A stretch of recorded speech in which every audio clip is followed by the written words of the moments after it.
afternoon po sa ating lahat mga paps. So ayan, after Karina, bumahay tayo. So nakita naman natin yung EDSA. Napakaluwag ng EDSA. Galing ako ng first booking ko galing na Monumento. Saka second booking ko naman galing Malabon. Dinala ko dito sila papuntang Pasig. So wala pa isang oras. So ayan alas 5 pa lang, halos alas 4 nang kinuha doon. So isang oras pa lang na tayo. Nakuha na natin yung dalawang booking. So na-complete na natin. Bali 1,350. Ayan, 1,500 yun natin, 1,350. So okay naman. Wala nga traffic sa EDSA. So kwento ko lang, pagka ganyan na maganda yung booking natin.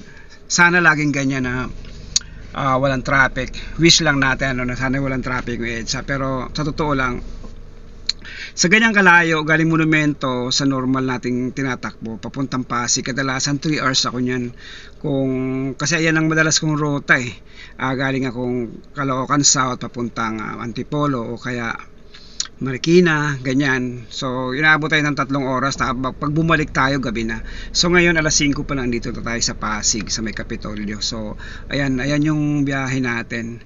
And then makwento ko lang yung kaganina. Maraming nagbook. Kakaiba yung nagbook sa akin kaganina kasi nagulat ako bakit ang laki ng niya, ng bigay niya. So siyempre pinindot ko kasi malaki yung yung surcharge na halos 1,800 galing lang Malabon papuntang.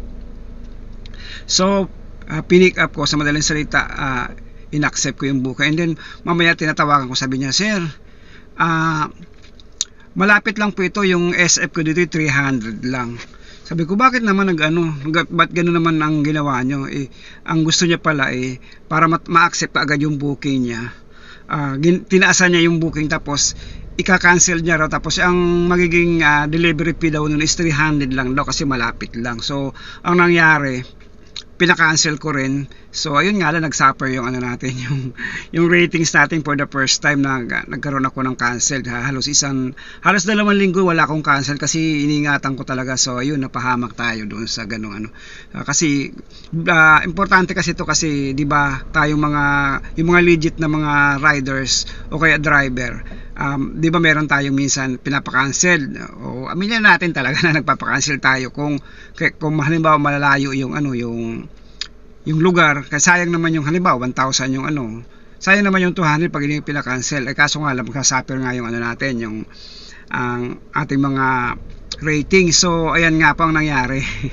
Nakakatawa dahil imbis na tayo magpapa-cancel, siya pala yung papa-cancel. Kaso nga lang, ang problema, yung booking na yun magkakaroon talaga ng problema kasi isipin mo na lang ika-cancel mo tapos ibubook niya, sabi makikiusap siya na i-accept ko daw tapos siya na raw yung bahala, pero 300 lang ibibigay niya, hindi niya na padadalhin sa booking. So parang scam na na hindi naman siya scam kundi parang totoong scam pero legit siya. Ibig sabihin totoong may booking talaga pero scam yung nangyari, tayong na-scam ng mga driver. So sana wag ganun.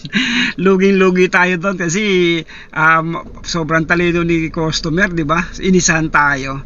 So ayan po yung karanasan ko kaya meron tayong cancel sa araw na to. So sana ma-aware din tayo na halimbawa may sobrang ganong kalaking nilagay ng surcharge tapos hindi ka panipaniwala, parang talaga scam ang kinalalabasan. So isa po yan sa mga aking naranasan ngayong araw. Hindi ko makakalimutan dahil 4 years na ako naglalalam tapos wala pa ako na encounter na gano'n na magbo-booking ng malaki tapos pag in-accept mo na, sabihin niya, sir, cancel mo na lang yan kasi 300 lang po talaga yung ko yan, yung fare ko diyan, yung bayad ko.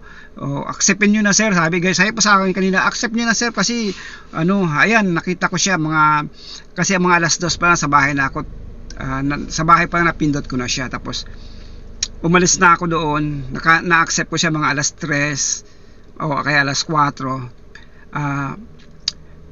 Ko na ang ginawa ko, pinaka-cancel ko na rin. Ako na lang nag-cancel, nag-sacrifice na ako kasi kung i-complete ko naman magkano yung noon, halos 400 yung makakalta sa aking so kawawa naman ako, kaya di ba na sacrifice na natin yung natin ratings natin, at least isa lang pa lang naman sa akin. So yan po yung aking karanasan ngayon, so ingat po sa atin mga paps. And then at doon pala sa mga natin, natutuwa ako doon sa mga